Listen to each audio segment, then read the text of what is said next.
Hello, good morning, good evening, and good afternoon, and wherever you are in this wide, wonderful, beautiful world that we live in, you are very welcome to the soft system size to sales.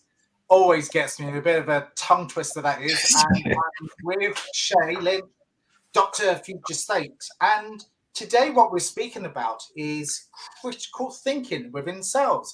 Who would have thought it? But it's absolutely really relevant in sales and how and what we can do to think a little bit more critical about the process, about time management, about discovering.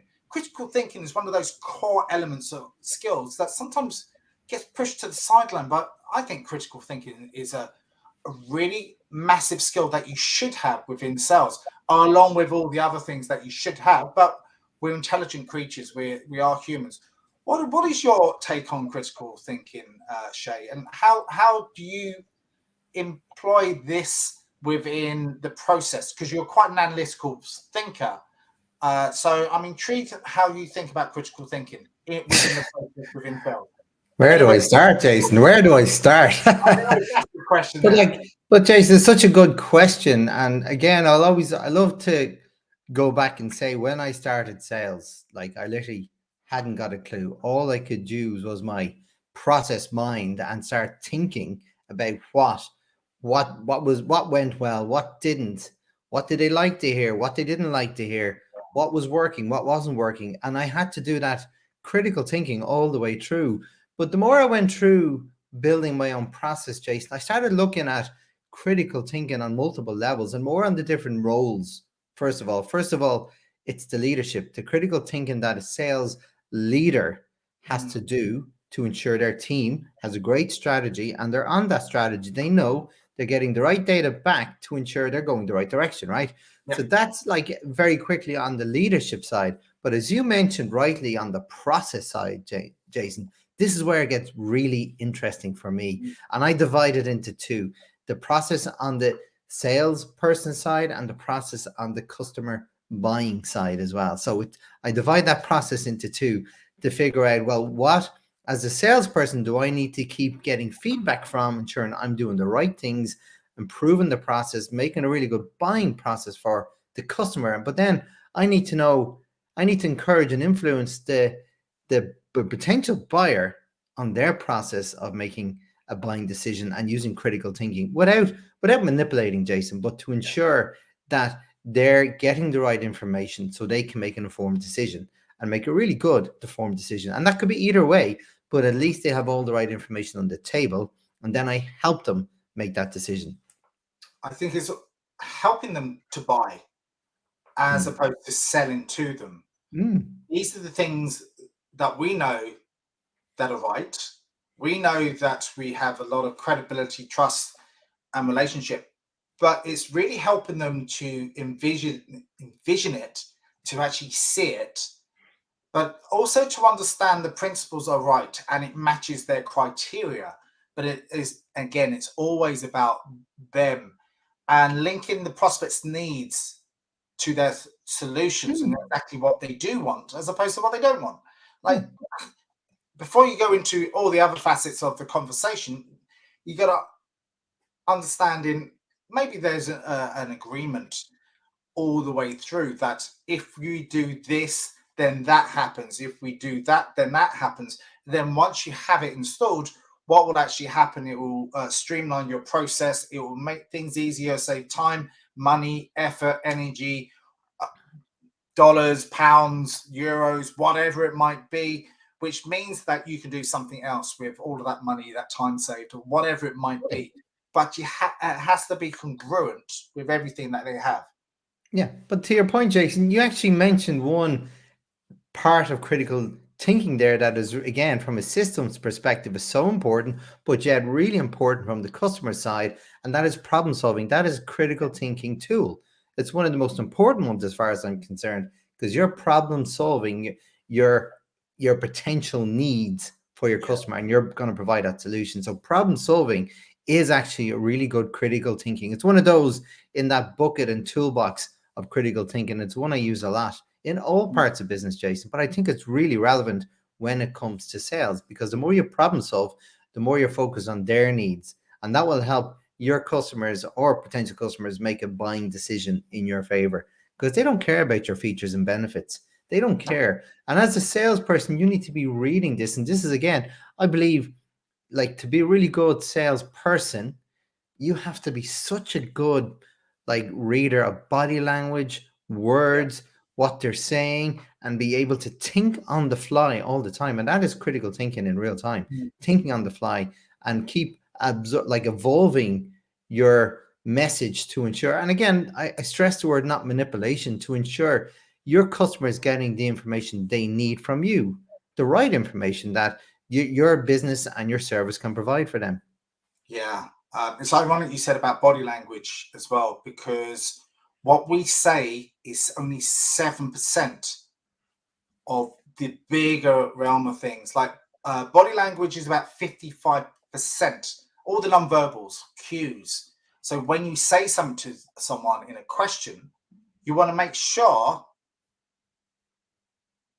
within the body language that they've heard it correctly. So some things you can actually see whether they're listening in, they're leaning in intensely, but you can also tell with the tone and tonality, but it's also even, and the pace and the rhythm and how enthusiastic they answer. If they sort of lean back and they're sort of slowing things down and they're looking out the window, they might not be actually interested in what you have to say, because you have to bring them back in and really understanding that. So what we say is a small part of the whole process, and that's all understanding other people. And that's really critical thinking, and to think on the fly and to actually really understand and go, well, something didn't hit there. What was that? Maybe you asked the question. So look, I don't think you actually quite understood that. So can I just reframe the question again? So, and then go back at it again, because you can tell by certain nuances within the body and just go, let me just double check in on that, and how we can gain their attention by certain things that we can do. Yeah, but that's it, Jason. And like, I really think, as I said, going back to the process, like, I'm always talking about this thing called feedback, right? All the time. Feedback. You need to be able to get the right feedback. If you're trying to flush leads, for example, in the process, you have like leads you've got from marketing, you're trying to then flush. Are they warm leads or cold leads? Are they interested? Are they not? And then if you're going down a journey, we talked about it before about time wasting during the funnel. It's very costly.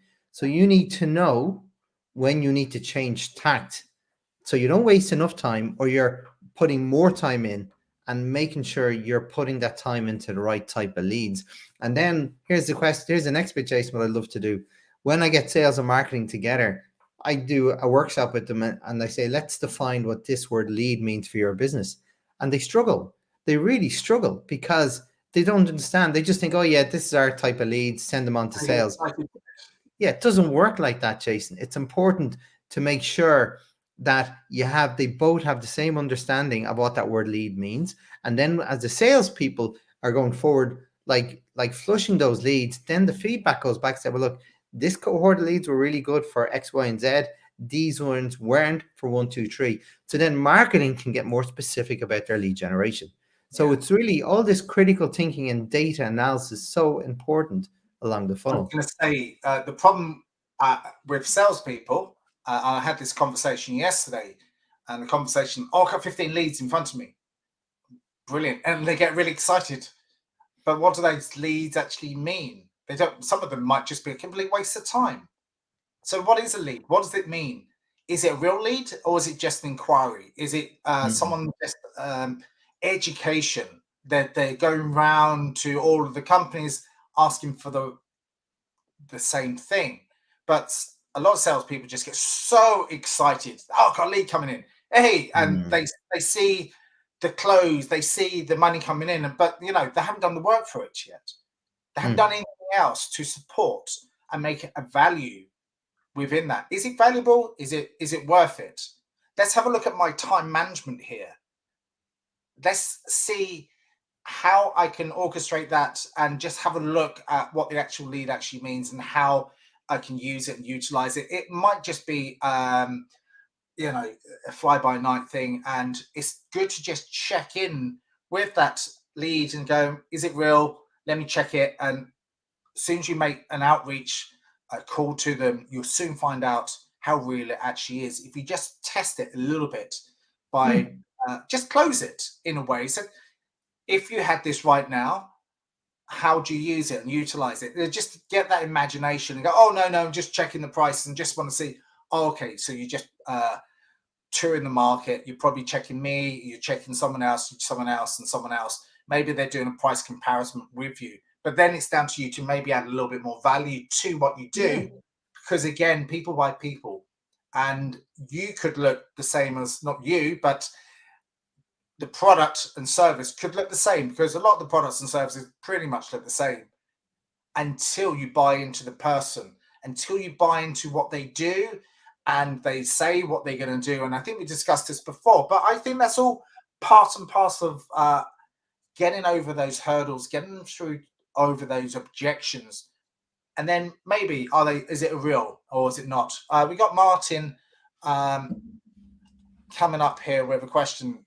So which other area of tend to have surprisingly valuable insights into critical thinking around sales, Mart, at your PC? Thanks, Martin. Good for you to jump in there. Yeah, it's a really good question, Martin, because I believe at every stage of the process, you need to create a critical thinking approach, right? So we'll come back to the sales leadership and the strategy piece in a minute, but when you're working through that funnel, you need to break that funnel into its like key steps. And what are the things you need to get from the step to be able to move on to the next step? So again, going back to when you're doing lead generation marketing and then sales are flushing, you need to then define, well, what defines a good lead? What worked well? What didn't? Go back to marketing and say, well, these leads were good for this reason. These weren't. So he just said for area of business. Sorry, is that for a different area of business? Let's have a look. Responding value. So which other area of the 10 to have a surprising value insight into critical thinking? Sorry, I don't get your point, Martin. Yeah. Sorry, apologies. Yeah, could you clarify that? Yeah, but just while we're waiting for Martin to clarify, so one of the next level advanced things I like to do, Jason, is when you start getting sales, then you have to analyze were these win-win sales for your company, where you win for your customer and they win for you. So it has to be a win-win. You can't go into a relationship and then all of a sudden the customer is asking you to do a lot more than what was put in the contract, because then you're going to lose the benefit of getting that sale. So then once you get the sale, you need to determine, well, at the end of the contract, was this a win-win contract? And if it wasn't, then you need to feed back into the reasons to your lead generation team and say, well, while this looked like a good lead on the outside, these type of companies tend to have this type of tendency to do certain things. So we don't want to do it, even though we can get the business, it's not good business. So we can get more specific and more specific all the time. And over time, what you can do, Jason, and it's a really, as I said, a next level, is build this decision matrix criteria of what defines a good lead. So when you're generating the leads, you can put them through this matrix, and then you can see if this is a good chance of being a good lead for the business, right? But there's no bulletproof, but it's just giving you a guideline of where you should target your efforts, your money, to get a return on your investment. Yeah, and it is all of that. And again, negotiating on terms to close the sale. What's right? Is it collaboration? So in Martin's questions, which other area tend to have a surprising value insight into sales? Well, I think there's two elements to that for me. Obviously, marketing. We just talked about marketing. So it's all about, for me, the sales team do sales, right? The first part of the sales process is lead generation, which is technically marketing. But then other elements of marketing criteria or marketing responsibilities are market intelligence, building that understanding of what's happening in the marketplace for your customers. So then you can leverage that information to then demonstrate to your customers how you can help them solve their market problems, right? So I obviously think marketing is one there, but here's the other thing as well. I believe businesses should be really systemic and work holistically. So then you've got the insights between sales and operations. So whatever you say to your customers you can sell, you got to make sure you can deliver that on the other side in the right form, at the right time, to the right quality, right? So this is really important. I believe everything should be interrelated. And in fact, I often get sales teams to work with operations people. So they get the operations people to go out on the job, shadow the salespeople to listen and learn of how the salespeople work, and then go back and say, well, look, this is what we can do for your customers. This is what we can't do. Because I've often worked with customers, then when they get a sale, the service delivery department can't deliver it, you know, because like there's just certain things, and it's nobody's fault, Jason. It's just not that they fully understand what the do's and don'ts or boundaries or can'ts and can't nots are within operations. So this I think that's critical thinking has to be sort of aligned and interconnected. And I call this cross-functional excellence, not just functionally good, but working. You should be one big team and working together to make it better. I hope, Jason, that, or Martin, that has answered somewhat your question. If it's not, let me know. He's in the queue at the fish and chip shop, so he's probably sprinkling vinegar on these chips at the moment. So let's have. I'm sure he'll come back at some stage. I think that's really good analogy about understanding each area of the business. And what actually happens normally in an onboarding process is they just maybe taught the foundations. This is what you need to do. This is your plan. This is this and that, and the other.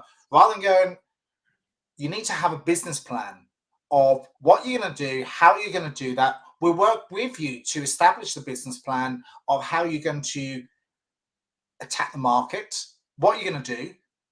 Again, is the business plans incorporated within the marketing and the marketing plan, and really understand what they're doing so it's in line with your plan. And then I've always had to do is understand all the other areas. When I worked in football tracking, people tracking, I actually went out on the road and actually installed a couple of sensors because I really wanted to understand the good points, the bad points, the indifference, and what it actually takes to do it. Then you can actually go back and manage people's expectations. Go, yeah, it will take a couple of days to install. What we will do is we install the sensors here and everything. So you understand the process of what actually goes on. So you sound like an expert. You have the areas of expertise that they can go, oh, he's quite a trustworthy person. He knows his stuff. He knows our business, but he also knows his business really well. And that's a real critical factor of obviously product knowledge, but also your analytical thinking and how you can actually help their customers get what they want. So you can manage expectations all the way through. Because I think managing expectations, I think, again, some salespeople in some organizations get a little bit trigger happy with offering the world, but in reality, they cannot offer what they say they're going to do. And then they backtrack, and then the customer starts to get a little bit of doubt in their mind. Are you the right company to work with? Or should we back out? But that's a very good point, Jason, because obviously it's great to get a sale over the line, but the most important thing when you get a sale over the line is to be able to get the next sale. And you only get the next sale. The first sale is there's trust for them giving you a chance. Then you have to prove. You have to say what you do and then do what you say. And in the first case, and always, Jason, I always go above and beyond to ensure you over deliver, always exceed their expectations without putting too much stress on yourself and that you can't do it again. You have to make sure that's consistent, right?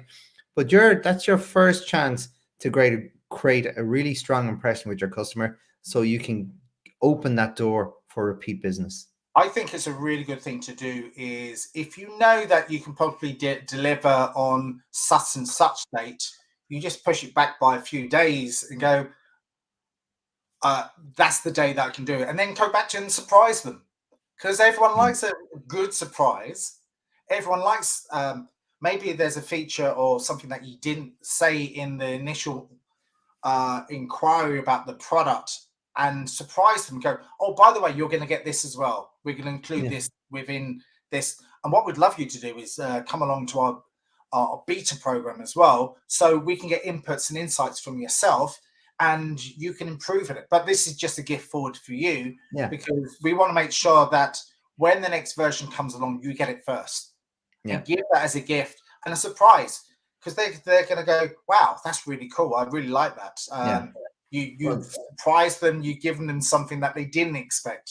well, I like the way you said the word wow there, Jason, because I actually have a process called the wow factor, right? And that's exactly what you've just described. So when I deliver a service, I have at least 20 different wows on the call that then I find, well, which of these will help my client best? And I will do one to two of them during the course of the execution stage. And that, so they go, wow, I wasn't expecting that. Thank you very much. And that again is how you open the door to get repeat business, Jason. And that's really important. But I know we're pulling up on time, but I just want to, there's one other area that we haven't touched on, and that's the strategy side, Jason. As a leader, a leader this is the most important job, is making sure the sail of the ship is going In course the right correction direction. all the time. You may go off course. How do you get back on course? And what data does that sales leader need to know that our vision is working? It's not working. We need to pivot. And they do that as soon as possible without wasting time going down the wrong journey. Right. I think And that it's to me is so important. And it's the toughest part of this, Jason, because how can you predict the future? And this is where you have to rely on really strong analytical skills, get the data, analyze, test the waters, validate, and tweak all the time. Are we all on the same ship? Can we Hmm? predict weather? Can we see there's weather coming along? Are the lifeboats secure? Which basically means everyone is in line, going to the same purpose and the same goal. And they realizing that there might be a few turbulence along the way. Like, I know it's an analogy here, but it's really understanding that we're all together. We're all collaborating with each other, but then we're also collaborating with obstacles that are in the way that we can work with and know it's actually happening as a team and as a functional leadership team, that we understand where we're going and how we can actually go forward with this. So Mm. I think we're up to our time today. We appreciate all the inputs today on soft and system size to sales Yeah.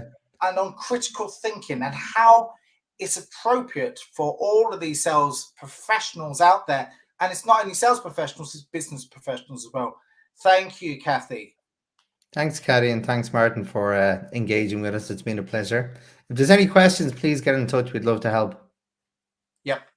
Have a wonderful day and happy Friday. Happy Friday.